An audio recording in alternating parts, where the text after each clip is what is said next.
a dream, a dream of starting a business and growing it into a multi-million business or maybe a $1 billion business. How is it? I don't know. I haven't grown one, but I have someone who's done that and he's going to share with us some great tips. This is Now Tell Us, and I'm your host, Anthony Moirore.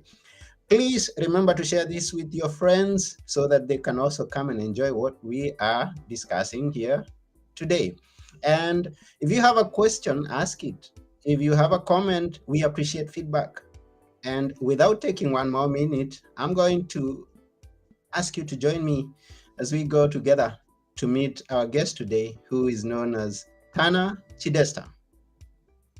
Here we go.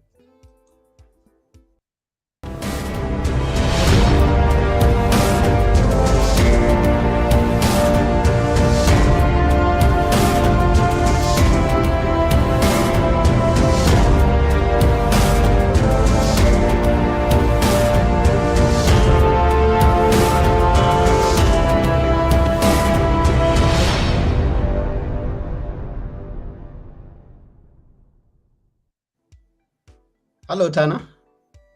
Hey, Anthony, thanks for having me. Yeah, thanks for coming. I appreciate your presence here. Yeah, absolutely. I'm excited to be here. Yes, and we would be glad to know where is it that you are at? I'm actually in a hotel in Costa Rica right now. Okay. So ironically, yeah. You're on a business trip, or what is it that you are? No, I'm just traveling right now, and I came Okay. down here for stem cells actually. So I got some stem cells. Just was curious about them and did that. So that was the main reason. Ah, okay. Wow. And how's the weather down there? It's perfect actually. It reminds me a lot of Miami. So it's good. It's summer down here, but their summers are like 80 degrees, so 70 to 80 degrees. So it's pretty perfect. Okay. So you're from Miami? I grew up in Houston, but I've been living Yeah. in Miami the last 4 to 5 years. So that's Uh-huh. kind of my grounds. Yeah. Okay. Welcome to Now Tell Us. We would like to know much more about what is it that you currently do, and then we'll get to have some tips from you on growing a business. But before we go there, let's know a bit about you growing up. uh, as you were growing up, how was it?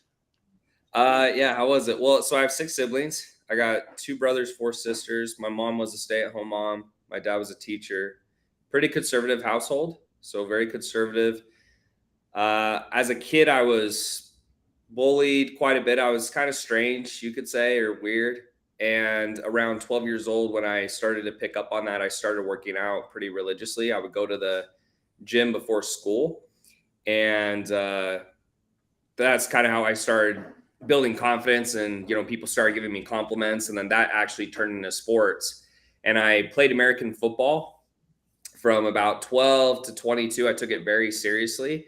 And Mm-hmm. then when that ended, I wanted to play in the NFL. When that ended, I started trying to build a business. And then for about two years or so, I didn't have any progress. I didn't make any money.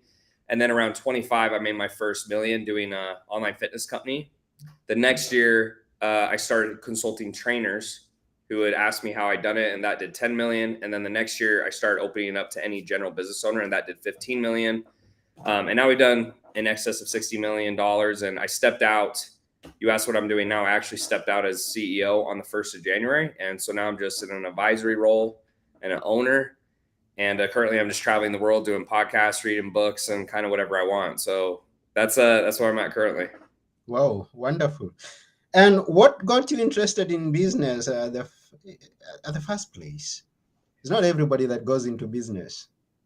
Yeah, honestly, I just didn't want to be poor. As simple as that. So growing up, it wasn't that we were, you know, super poor. We had what we needed, Mm-hmm. but it was always tight. And I always remember my parents having arguments, or discussing, the bills and stuff like that. So I just always remember saying, "Hey, I want to make so much money that I can always afford what I want and I don't have to stress out." And that really was the goal. I wish I had a deeper reason than that, but it was just, I knew that was the only way to make as much as I wanted, at least when sports ended, right? Because I had this dream to play in the NFL and make millions of dollars there. But when Mhm. that ended, I had to pivot. And it was either, artist, athlete, rapper, actor. And I was like, none of that's going to work. So I went into business. Okay. And how easy was it getting started? I mean, some people just go there and become successful. I kind of imagine that's your story because at, you said what your first year of business, you made 1 million.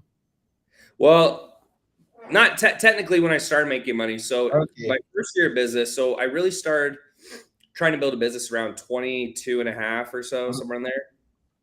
And I didn't start making money until I was 25. No. I started, it was very difficult because I was selling a fitness program, but I didn't know how to price it. I didn't know how to sell it.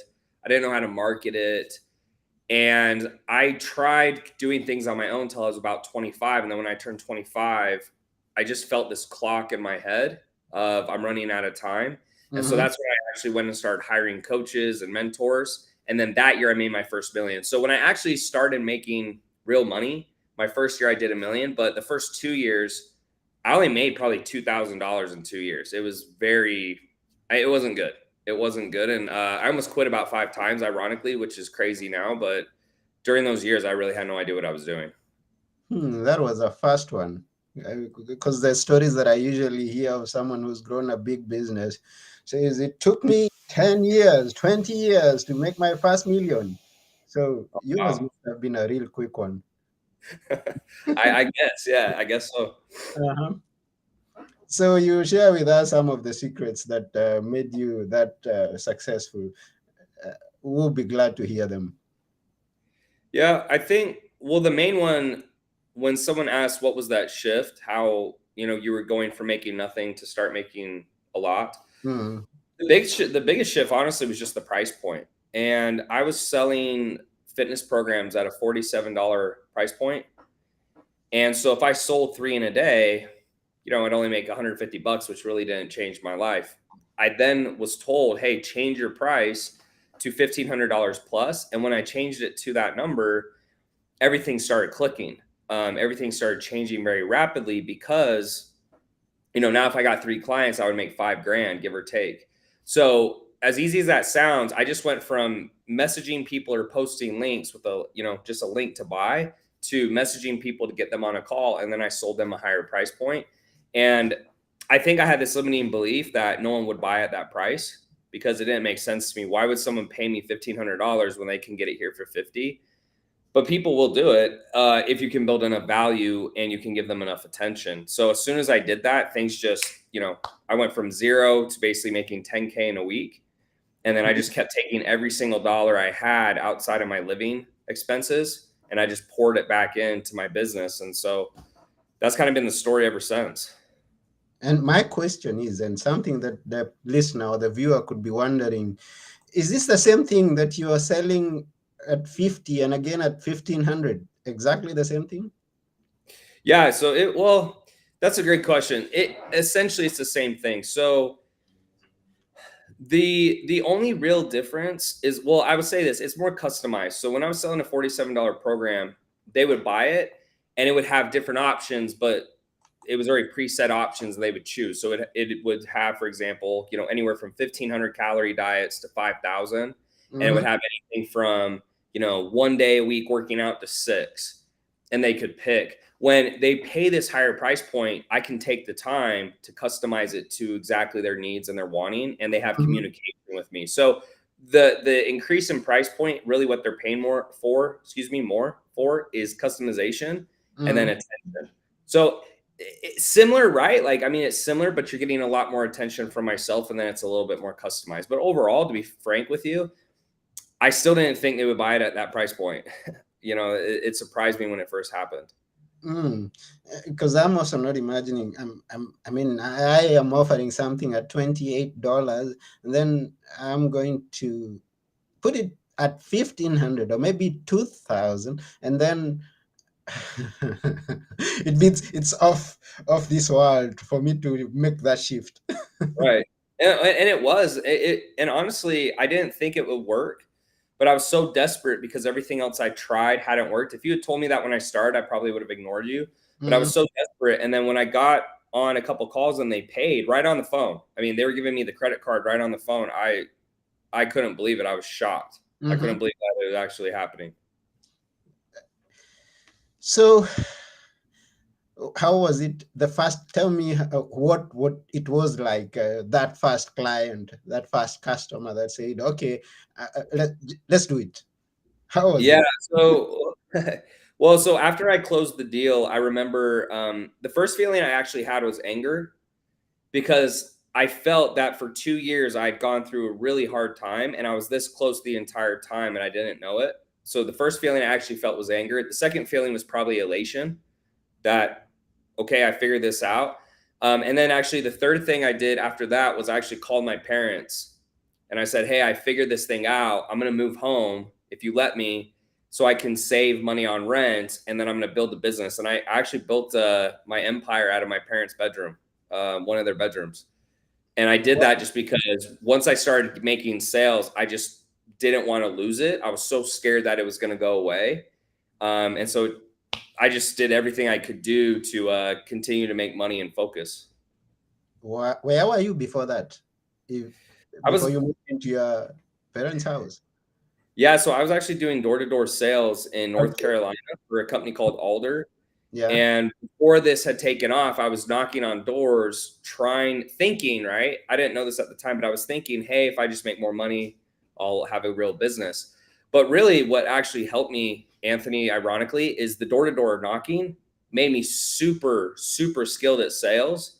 So I think that's also another reason when I finally started figuring out how to price my programs and market them, I crushed because I just done door to door sales for 9 months and those people hate you, and they have 25 different objections. When you're doing sales over the phone and they're interested, they only really have 3 objections, right? Price, spouse, think about it. So I actually thought it was infinitely easier. I made infinitely more money. So it was actually a good time for me. I enjoyed it because I remember joking, these people actually want what I'm selling. And that was the big takeaway. Mm. Now, I am guessing that the first client or the first customer of the high price was not the first one that said yes. Did you have some no's before that first person who said yes? And how No, was yeah, ironically, no, the first 3 people I talked to did say yes, so I lucked out. wow? Yeah, and I think, I think the reason was they had been following me for a long time, and so the Mhm. first thing I did is I started messaging, my followers and people who commented on my social media. And luckily, the first 3 people I spoke to made pretty good money. So for them, they're like, "Oh, $500 a month, yeah, like no problem." But for me, I was like, whoa, $500 a month. Like I felt like that was a ton. So I lucked out. I think that really obviously helped my confidence. I did obviously start getting no's after that, but I think the fact that I did get yeses right at the beginning, it was a blessing because it gave me this inflated sense of belief and ego that I probably needed to keep going. Hmm. I'm imagining right now, because we have some people who are listening to us, and we have RJ Ahmed and many other people who we may not see their names here, and they are watching us. Uh, they have questions. And if you have a question out there, please send it and we will be glad to answer it. Or rather, Tana is going to answer it because he's come to now tell us. Now, um, those people who may be listening could not be into the fitness industry. They could be doing some other things. How do you put things together to come up with a business that is high ticket? Just give us some ideas, some different ideas that you may have. Sure. Or- Mhm. So, I think like 2 good resources. First off, is like a book that I thought was very well written is a good friend of mine, Alex Hermosi's book, $100 Million Offers. It's a really good book if you're not sure how to start. Um, I'm not to plug, but I had a book I wrote that also kind of talks about my journey. But outside of those readings, I always tell people to start just very simply start something that you're going to help people get in better shape. You're going to help people with better relationships, or you're going to help people make more money or save money, right? Because those are the 3 things everyone wants. In fact, right now, I went through this last 10 years was a very business money focus for me. And Mm-hmm. now I'm in more of a relationship, I would say, personal life focus. Mm-hmm. People always want those things. So if you can pick one of those three categories and then decide on a skill that you have that fits the bill. So, obviously, if you're a trainer, you can do health. If you're some type of marketer, or you can know how to do ads, or you can do graphics, that would be financial.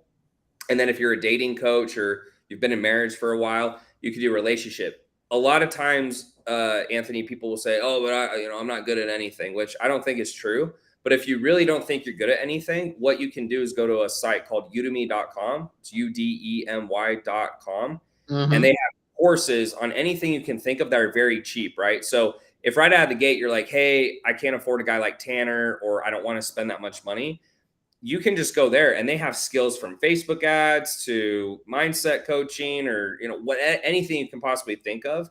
You can pay for those courses for a couple $100, learn the skill, and then that becomes a skill you sell. And all business is an exchange of money. It's really not that complex. If someone says, "Hey, what do I have to do to be in business?" You just have to find someone who will give you money in exchange for the service.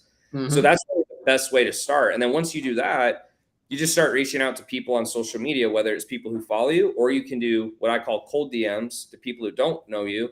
Mm-hmm. And then everything else from there is a skill.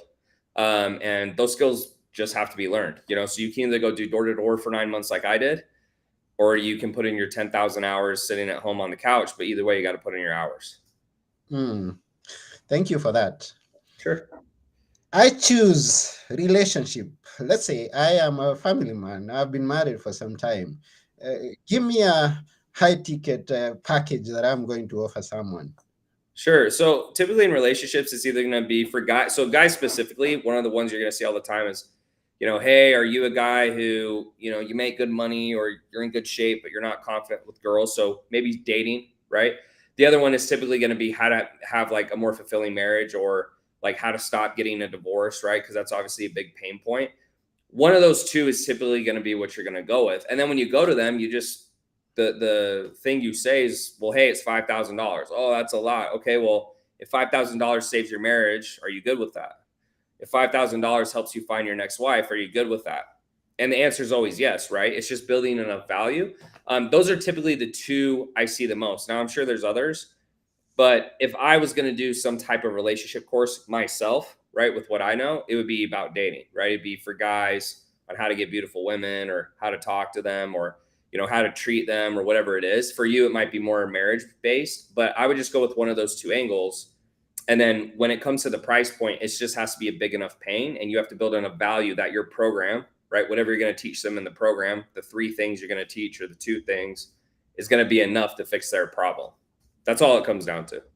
And for this 5,000, what's the duration? What's the time? Is it a 1 week, 1 month, or whatever time? What time do you give it? Yeah. Well, And it's funny. what, Yeah, it's what is the frequency of this thing that you're going to do? The yeah, workshop, coaching, or what? sure. Well, it's funny you say that, because the true answer is it could be any time. I actually this month have paid for a retreat that's a week, that's 7,500. There's a second retreat that's 8,500, and then the stem cells I just did was 30,000. So these people are selling me high ticket, and I'm paying all of it, right? But I would say on average, right, because everyone who's listening, they want more of a what's the general answer. Mm-hmm. On average, I would say it's 3 months, right? Because 3 months is usually the minimum time, I would say, to change a behavior. Now, it could be Mm-hmm. sooner, but the sooner it is, the more attention they want. So, for example, I just paid $7,500 for a retreat for a week that's in person 12 hours a day. Mm-hmm.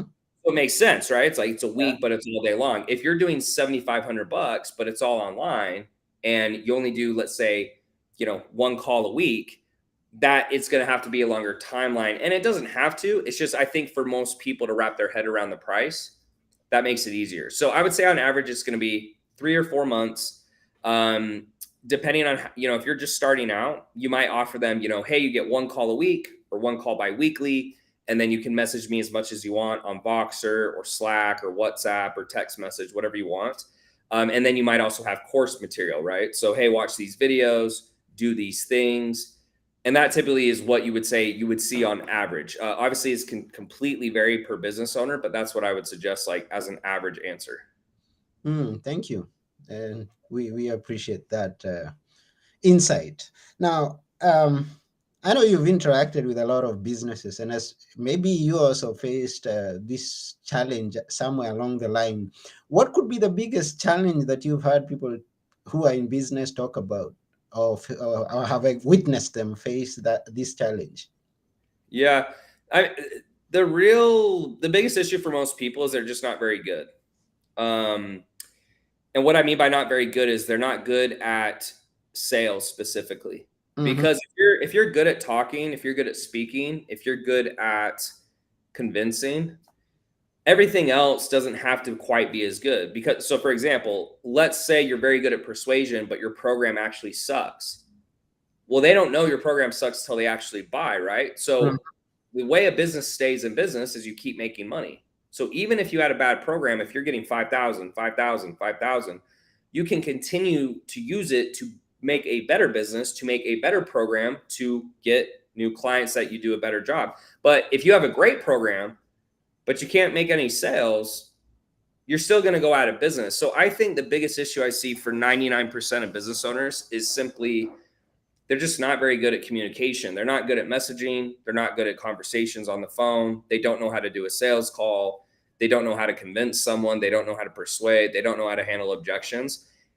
And I wish there was an easy answer, but you just have to learn through repetition. So people go, well, Tanner, like even you're like, well, Tanner, the first year you started actually making money, you did 1 million. But they didn't see the 2 years before where I did 9 months of door-to-door sales and I was a server and I played, at the collegiate level for football. So I had all these adversities and I think prep time before that I didn't realize it was prep time, but it actually was. Mm. That's a good one.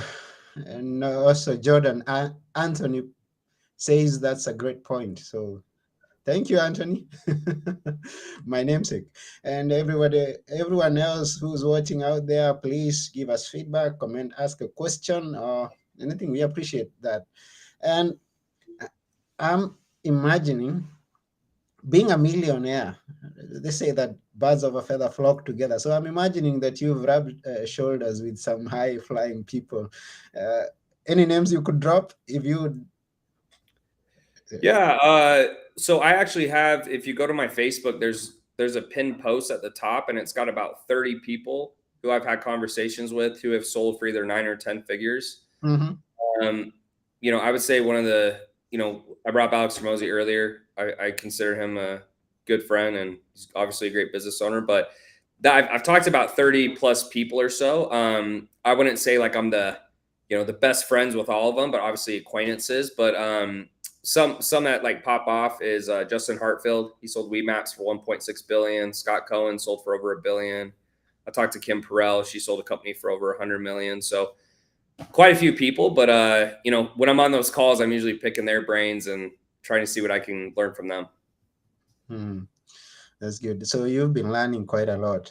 Give us one or two or three secrets that you've learned from those other great people, because you've been talking to them and you've picked quite some interesting things. What could be the things that you would like to share with us, those who are dreaming big and want to get there? Yeah. So the patterns I've seen throughout those calls, it's two main things. The first is that most of the people who sold for over $1 billion had an internet marketing background. So they knew how to run ads, they knew how to do phone sales, they built teams before. So kind of the skills you actually learn, or that I would say I've learned, that was a base for a lot of them. So that was interesting to see. Then the second thing that I thought was interesting was that they had services or products that were very easy to fulfill. So, for example, the companies I run now actually have very high levels of service. It's one-to-one. There's a lot of touch points. There's a lot of attention. We have in-person events. We have group calls. We do Zooms like this, restreams, right?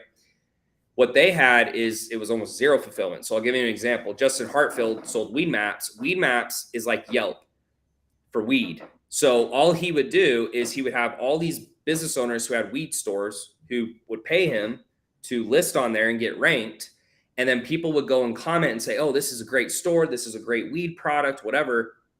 And that's it. So he has no fulfillment, but he's getting paid a ton of money, right? That's another reason why tech companies get high multiples, because once you pay for it, that's pretty much it. Mm-hmm. The second thing outside, and that was, and that was pretty much it. The second example was Scott Cohen, who sold Byte, and Byte was an Invisalign competitor, but he was better at marketing because he had an internet marketing background. So he just out marketed Invisalign. So like Invisalign was doing TV commercials, and they had a sales team. I think he actually said it was in Panama or Costa Rica, was one of the two. Mm-hmm. His sales team was in the US. He was marketing on Facebook and Instagram. And so he beat them and sold for over $1 billion in a year. And again, it's easy fulfillment. Like they come in, they slap on the braces, they're pretty much done. And then they probably upsell recurring like dental visits or whatever else. So for me, I think the most interesting thing to see is that if you want to scale a company to $1 billion, it's a lot easier if it's easier fulfillment, right? So, even like Apple, like you buy this phone and you're done. That's a lot easier to fulfill and give everyone the same level of service. Last thing I'll say on it is the reason that service-based businesses can get usually to $1, 2, maybe $3 million a month, but then they struggle to scale after that is because if I get George, who's a 10, and I get Tom, who's a 5, and I get Sally, who's a 3, well, George and Sally and Tom get the same experience, but George gets the best results because he's more skilled. Mm-hmm. So you have to think about if you had people who were not very bright, right? I'll just say not very bright. What can you do that's going to make them get the same experience and same results regardless of that? And that is the question that you have to answer. And if you can answer that question, I think you can build a 9 or 10 figure company. And that's part of what I'm doing this year is I'm trying to figure out what's the next company that I can build where everyone will win at the same level. Because I'll be honest with you, I've had 25,000 consulting clients. Not everyone gets the same results. And it's not because we don't try to do a great service. It's just some people are just not as good. So because of that, their perception of the outcome is negative versus this guy's who's a super positive. And so you don't get that word of mouth at the highest level like Apple does or iPhone because, oh, I love my iPhone. Next person. I love my iPhone. They're not going to say anything bad about it because the iPhones all do the same thing. So hopefully that makes sense. And I go too much on a tangent, but that's really the biggest things I learned from those conversations. Wow, thank you for that. It's quite something for us.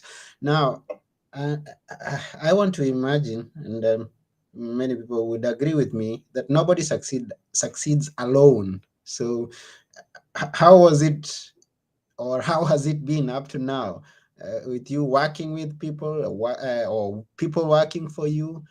Tell us about that. Yeah, so I have to give my first mentor ever was David Fry, and David Fry is from the ClickFunnels world. He introduced me to it.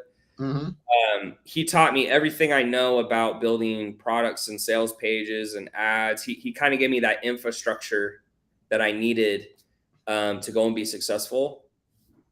Outside of that, I've spent about $2.5 million on my own personal education to date. I've spent a lot of money on different coaching programs, agencies, recruiters, whatever.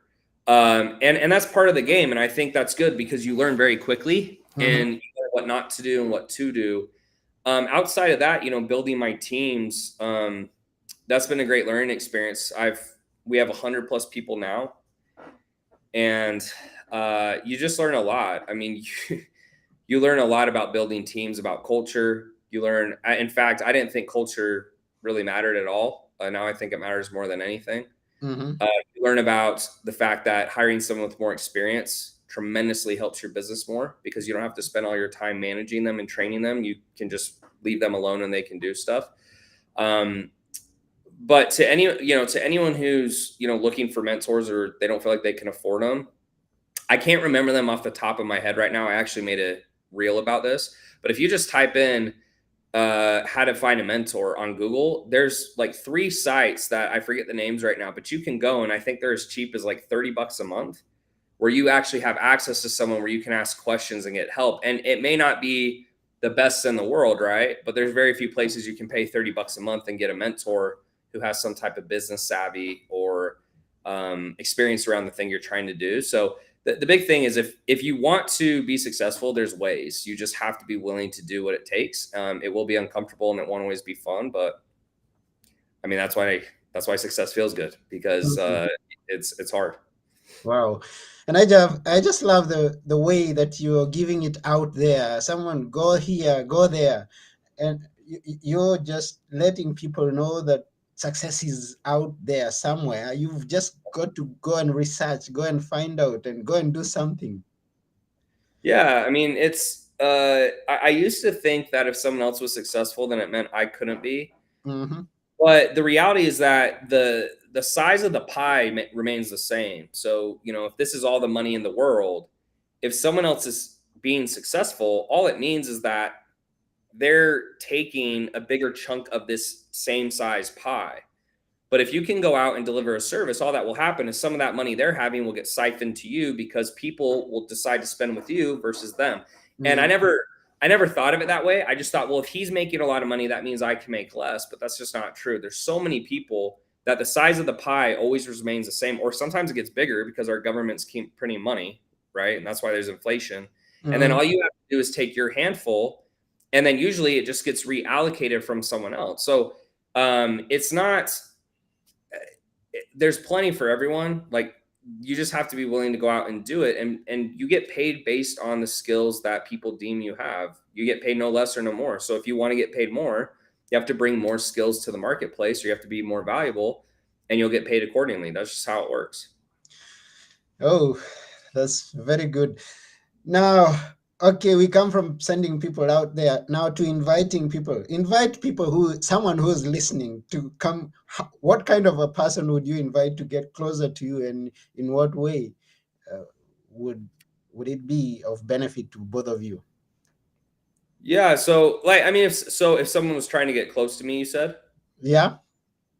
Yeah, I think one of the best ways you can try to get close to someone is you figure out what they need and then you just do it.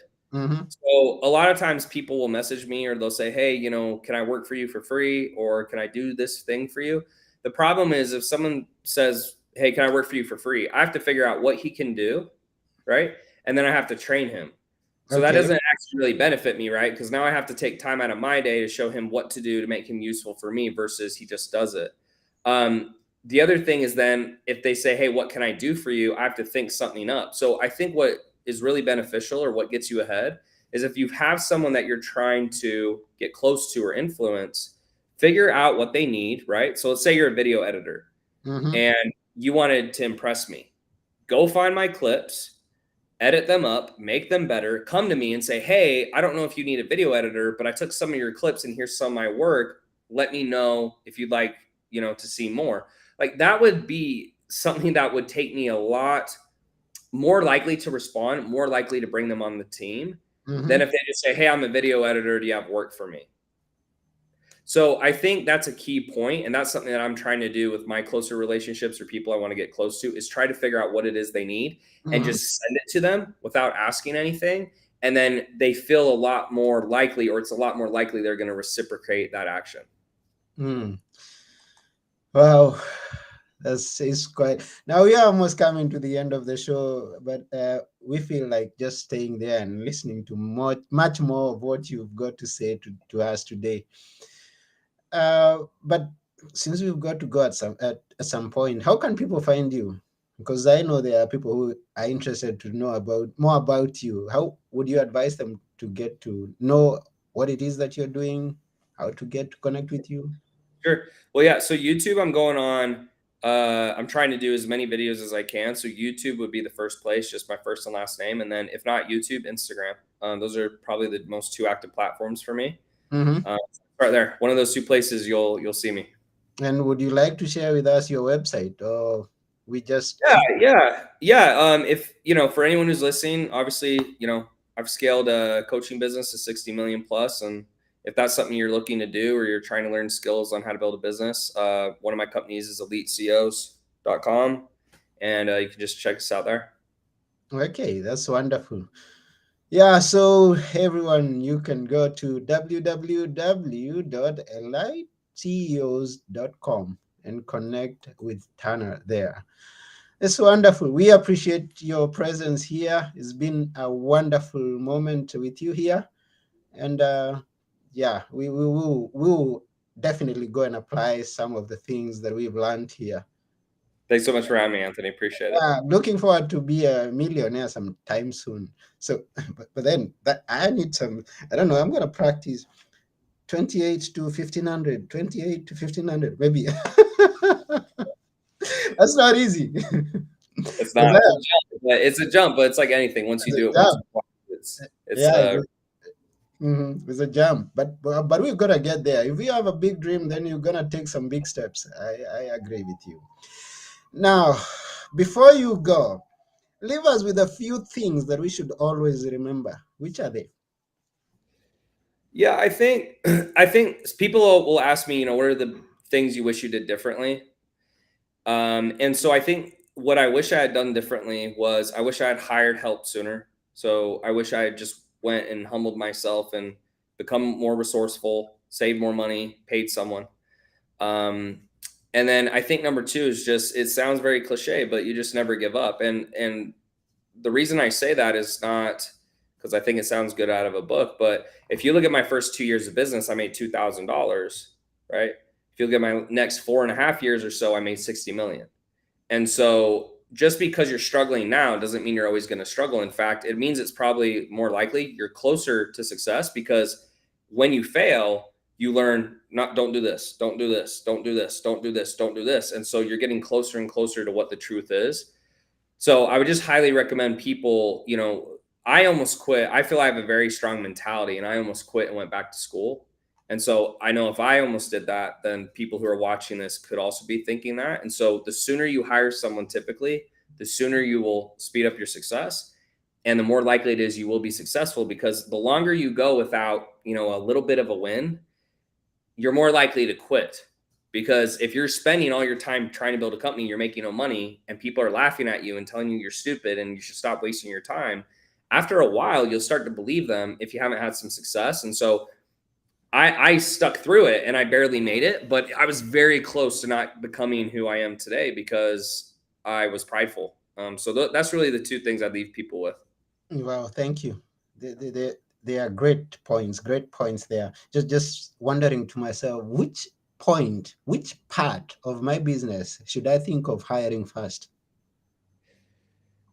Usually whatever takes you the most time, but it's the least important. So what I mean by that is typically one of the easiest positions to hire for is fulfillment, but it also takes the most time. So that's usually where I start. You could make the argument that sales takes more time, but it's more important. So I usually start with fulfillment because if you have a good program, the fulfillment's usually the easiest to deliver on, right? To follow through with, and it's the easiest to hire for, and it takes a lot of time, so you get a lot of time back. Um, I wouldn't do sales first. If I had to pick an order, I'd do fulfillment, lead generation, or like a setter, sales rep, and then probably ads from there. That would be like my first four hires. Okay. Wow, that's quite a great insight following in that order. We really appreciate everything that we've shared. I actually feel that we should have you back sometime sooner to Sure. continue sharing with us some great points like you've shared with us today. Sure. Yeah. I'd love to come back anytime. And thanks for having me, Anthony. Yes, thank you. And I also want to take this opportunity to thank every person who's been watching or listening. And also, if you've listened to this, the recorded version of it, we thank you too for taking your time. You can always remember to go to nowtellus.com and get us a feedback. Or go to eliteCEOs.com and connect with Tana. That's about it for today. And it's been a wonderful time with all of you here. This has been your host, Anthony Morore, and together with our guest today, Tana Chidester, we're saying, go and be a millionaire, maybe a billionaire. Just go and do it. Bye for now. Bye.